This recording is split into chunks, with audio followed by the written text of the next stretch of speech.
मैंने सर बहुत रोया, क्योंकि 5 गाड़ियाँ आपको दिलवानी 5 पेशेंट्स के लिए।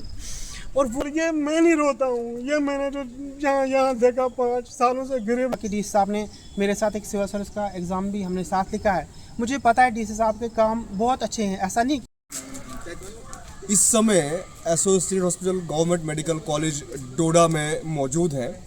मेरे पीछे आप ये देख सकते हैं, ये government medical college associated hospital की वही बिल्डिंग है जहां पर आए रोज़ आप देखते हैं कि मुख्तलिफ जगहों से अजला जो हमारा ज़िला डोडा है, ज़िला डोडा की मुख्तलिफ जगहों से यहाँ पर लोग अपना इलाज मुआवजा करवाने आते हैं।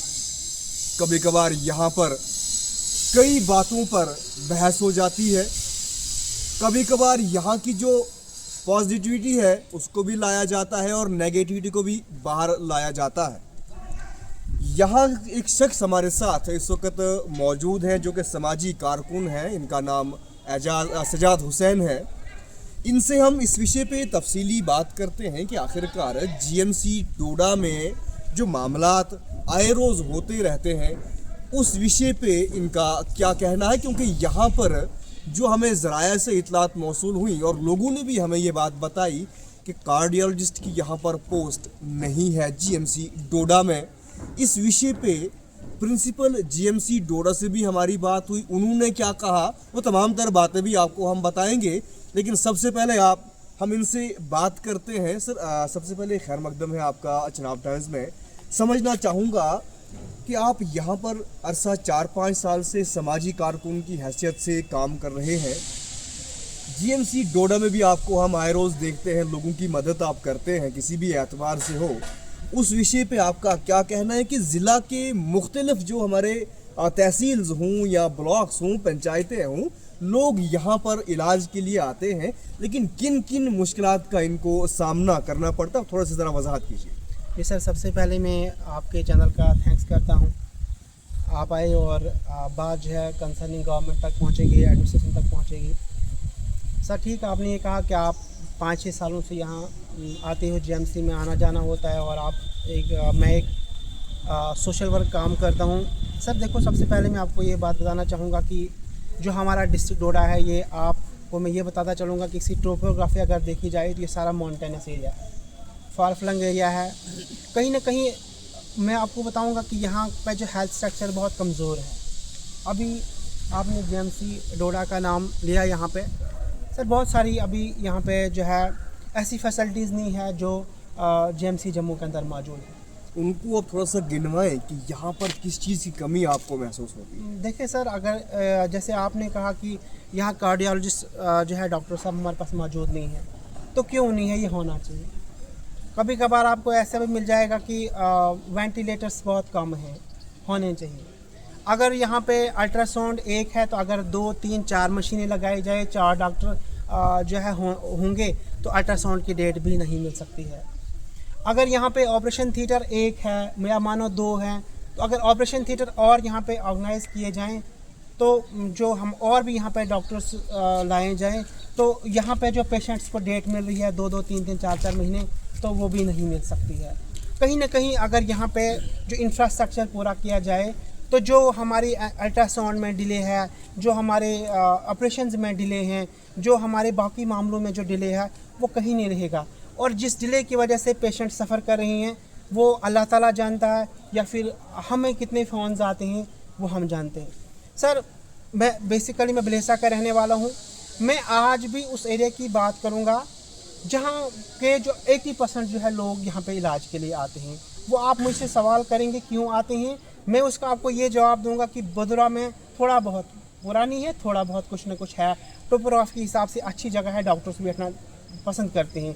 किश्तवाड़ में भी ऐसा है, लेकिन मेरा बलेसा एक वैसी जगह है जहाँ पे सर आपको आज भी अल्ट्रासाउंड नहीं मिले, मशीन नहीं है।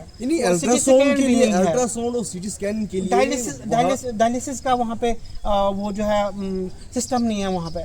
तो सर मैं आपको बताना चाहूँगा कि बलेसा के ही यहाँ पे जब 80% पेशेंट आएंगे आपको, और वो भी आपको उस गरीब इलाका से आएंगे, तो सर मुझे रहा नहीं जाता है, मुझे आना पड़ता है, मुझे धकेल के लाते हैं, फ़ोन कर के लाते हैं, कभी रात को कभी दिन को। सर मैं परसों जब मुझे 5 पेशेंट बैक टू बैक आ गए, सर आप यकीन मानोगे ना, हकीकत में मैंने रोया।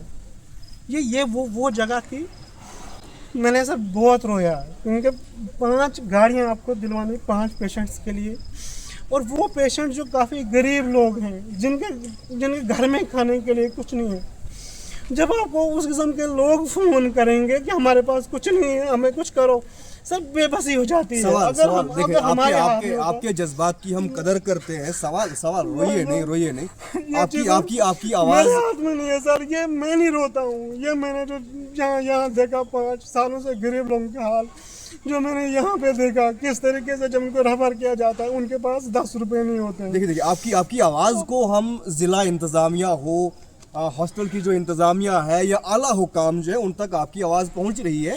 सर मेरा भलेसा इतना गरीब है, क्या बताऊँ मैं आपको, कोई कुछ भी वहाँ पे सिटी से क्या ना वो भी नहीं। तो मैं चाहता था कि गवर्नमेंट सुने, डिस्ट्रिक्ट एडमिनिस्ट्रेशन सुने, इस पे अमल करें, और कम से कम जो भलेसा जैसी जगह है, अगर वहाँ के 70 से इस वक्त 80 पेशेंट तो मेरी उस वाले एरिया के आते हैं, जो ये मैं आपको ये बताऊँगा भद्रा कॉन्स्टिट्यूंसी की बात करूँगा, उसमें से मेरे भलेसा के मुझे पूरा पता है कौन कौन आता है यहाँ पे डायलिसिस कराने आते हैं। सर जब वो यहाँ आते हैं, क्योंकि डायलिसिस में आपको रुकना नहीं, आपको आना है हफ्ते में 2 दिन, मतलब आना ही आना है सर। उनको ना जेब में खर्चा नहीं होता है, किराया नहीं होता। एक सवाल आपसे मेरा रहेगा, अभी आपने कहा कि परसों की कहीं बात है, 1 हफ्ता पहले की बात है, कि 4 से 5 पेशेंट आपके पास यहाँ पर आपको मिलते हैं, आप उनकी मदद करते हैं, अल्लाह इसका आपको अजर देगा। किस किस्म की मदद आपको यहाँ पर उनकी करनी पड़ती है? क्योंकि जीएमसी में तो फैसिलिटीज कहीं ना कहीं कुछ न कुछ तो अवेलेबल है, लेकिन फिर भी अगर आपको बीच में आना पड़ता है, इसकी क्या वजह है? सर देखो, एक्चुअल में लोग अनअवेयर हैं, वहाँ के लोग आपको बेसिक मिलेंगे, गरीब लोग मिलेंगे, वो अभी अनअवेयर नहीं है। जैसे वो जब आते हैं उनको कोई पता नहीं होता गोल्डन कार्ड कहाँ लगता है और कैसे लगता है, या यहाँ भी बनता है, फिर हम उनको वो गाइडलाइन प्रोवाइड करते हैं और यहाँ उनका गोल्डन कार्ड बना देते हैं। या कभी कभार ऐसा होता है कोई पेशेंट जिसके पास वाकई में पैसे नहीं होते, वही लोग मेरे पास आते हैं, मैं एमएस साहब से बात करके कंट्रोल रूम में जाके उनको वहाँ पे स्टैंप लगा के उनको वो जो है तो सिटी स्कैन हॉस्पिटल जो है। इंतजामिया आपसे कोऑपरेट करती है? जी पेशेंट सर, से जी सर cooperate करते करते हैं, हैं? मैं झूठ नहीं बोलूँगा सर, करते हैं। देखो कहीं ना कहीं 1-2 होते हैं जो उलझ भी जाते हैं बीच में, ऐसा नहीं है कि आपको घर में भी आपको जो है पूरे के पूरे हाँ, लोग जो है वो बराबर हाँ, नहीं हर शख्स की सोच जो 1-2 है वो कभी सेम 2-4 नहीं में होती। से उलझ भी जाते हैं दिन में, ऐसी बात नहीं सर। जब आप किसी के लिए ना पैर पकड़ने के लिए जाते हैं ना, आज जिस शख्स के पास 2 टाइम का खाना भी नहीं होगा ना, वो भी किसी को पैर नहीं पकड़ेगा, लेकिन जब हम आते हैं ना, हम ऐसे ही आ जाते हैं सीधे पैर, इसमें उलझ भी जाते हैं सर। हमारे से ऐसी बात नहीं है, लेकिन मैक्सिमम मैं आपको ये कहूँगा कि 98% जो डॉक्टर्स हैं, जो कंट्रोल रूम में बैठे हैं, जो बाकी लोग हैं, कोऑपरेट करते हैं, क्योंकि इनको पता है कि जब ये बंदा आएगा, ये कहीं ना कहीं गरीब लोगों के साथ ही आएगा, और इसमें कोई बेईमानी नहीं होगी कि यहाँ पे कुछ लोग एजेंट भी होते हैं ना, आओ यहाँ दवाई दिलाएंगे, यहाँ बैठे होते हैं वो लोग, मैंने देखा तो गिरदन। क्या इस विषय पे आपकी हॉस्पिटल इंतजामिया से बात हुई कि यहाँ पे एजेंट्स आते हैं और वो दवाइयाँ जो है यहाँ से बाहर लेने को बताते हैं, या कहीं भी जो आप बता रहे हैं, आपने इनको अवेयर किया इस बारे में? सर देखो, परसों एक पेशेंट आया मेरे भलेसा का, उसके पास टोटली 2000 रुपये थे जेब में, कोई एजेंट मिला उसको यहाँ पे और उसने उसको बाहर लिया। तो जब उसने बाहर लिया, उसने सारे टेस्ट उसको बाहर करे, उस लेडी को पता नहीं था। फिर जब वो वहाँ से आई, वो लड़का मैंने देखा, फिर मैंने चाहा था कि मैं उसको कैप्चर करूँ कैमरे में और मैं डीसी साहब को सेंड करूँ कि ये बंदा। फिर मैंने अच्छा नहीं समझा, मैंने सोचा ये कि चलो एक बार मैं उसको खुद समझाऊँगा। मैंने उसको पकड़ के समझाया, मैंने कहा भैया खास करके मेरे भलेसा के लोगों को नहीं करो, आप नहीं करो उनके साथ आप जुल्म। ये बहुत गरीब लोग होते हैं, नहीं होता इनके पास कुछ, आप क्यों उनको यहाँ से उठा के तो बाहर ले जाते हो, ये इतनी दवाई यहाँ से लाओ, ये टेस्ट कराओ।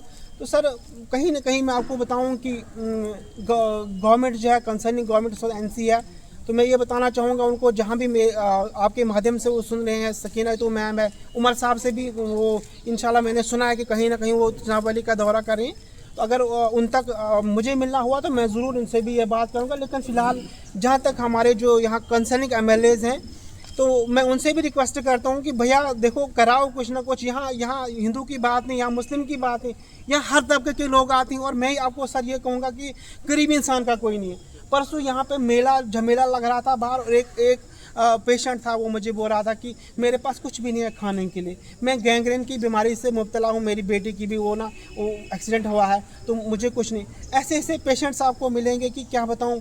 तो तब जाके मैंने कहा सर कि ये जो आपने एक बात की कि डीसी डोडा को आपने एक वीडियो या फोटो सेंड करने थे, बाद में नहीं किया, लेकिन 2 साल उनको यहाँ पे हो रहे हैं, और हमने भी देखा, आपने भी देखा, तमाम लोग देखते हैं कि वो डेवलपमेंटल कामों के लिए बहुत एक्टिव हैं, इस तरह भी उनके अखलाक जो है वो लोगों में काफ़ी अच्छे हैं। तो उस विषय पे आपका क्या कहना कि अगर ये बात उनके पास जाती तो क्या कैसा रिएक्ट होता? बराबर सर, ऐसी बात ही नहीं है कि डीसी साहब रिएक्ट नहीं करते। डीसी साहब, मैं आपको ये बताना चाहूँगा कि डीसी साहब ने मेरे साथ एक सिविल सर्विस का एग्ज़ाम भी हमने साथ लिखा है। मुझे पता है डीसी साहब के काम बहुत अच्छे हैं, ऐसा नहीं कि डीसी साहब है तो फिर मैं तारीफ़ करूँ, हाँ वो उस लायक हैं। पर सर मैंने इसलिए ये कहा कि चलो जो भी एजेंट्स लोग आते हैं तो कम से कम वो देख के ये करें। चलिए, अब आपकी मांग क्या रहेगी? जो हेल्थ मिनिस्टर है, हेल्थ डायरेक्टर है, या जो हुकूमत वक्त जम्मू कश्मीर की जो सरकार यूटी की है, उनसे आपकी क्या मांग रहेगी? देखो सर, मेरी यही मांग रहेगी कि देखो मैंने कुछ दिन पहले सुना था कि हेड डायरेक्टर हमीद साहब जो है जरगर वो भलेसा में गए थे। उन्होंने क्या बात की क्या नहीं की मुझे कुछ इसके बारे में इल्म नहीं है। लेकिन मैं कंसर्निंग गवर्नमेंट से भी और मैं खासकर डिस्ट्रिक्ट एडमिनिस्ट्रेशन से भी डी साहब से भी रिक्वेस्ट करता हूं कि हमारे भलेसा में जो है हेल्थ का जो इंफ्रास्ट्रक्चर है वो बिल्कुल ज़ीरो है।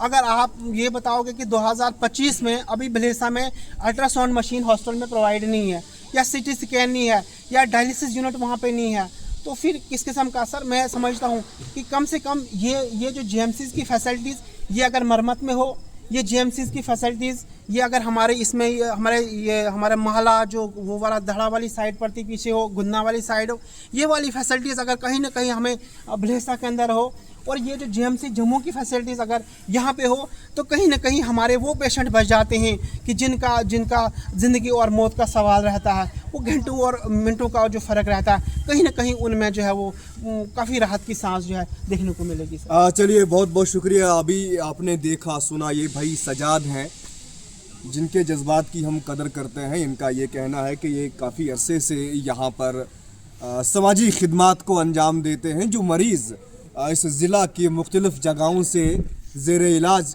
होने के लिए आते हैं, उन्हें कहीं न कहीं दिक्कतों का सामना करना पड़ता है, फाइनेंशियल एतबार से हो या किसी भी एतबार से हो। इनके आंसू भी गिरे जिनकी हम कदर करते हैं। अब बात करें हम जो कार्डियोलॉजिस्ट यहाँ पर पोस्ट नहीं है, इस विषय पे मेरी बात प्रिंसिपल GMC डोडा से हुई। उन्होंने कहा कि हमारे पास ये पोस्ट ही यहाँ पर अवेलेबल नहीं है। अगर कोई ऐसी बात जो सीरियस हो वो अगर ज़ेरे गौर आ जाती है तो हमारे जो फिजिशियंस हैं वो भी कहीं ना कहीं एक्सपर्ट है, डिग्री होल्डर्स होते हैं, वो भी इन चीज़ों को देख लेते हैं, लेकिन पोस्ट हमारे पास अवेलेबल नहीं है। अब इस विषय पे हम बात करने की कोशिश करेंगे कल डायरेक्टर हेल्थ से कि आखिरकार उनका भी इस विषय पे क्या कहना है।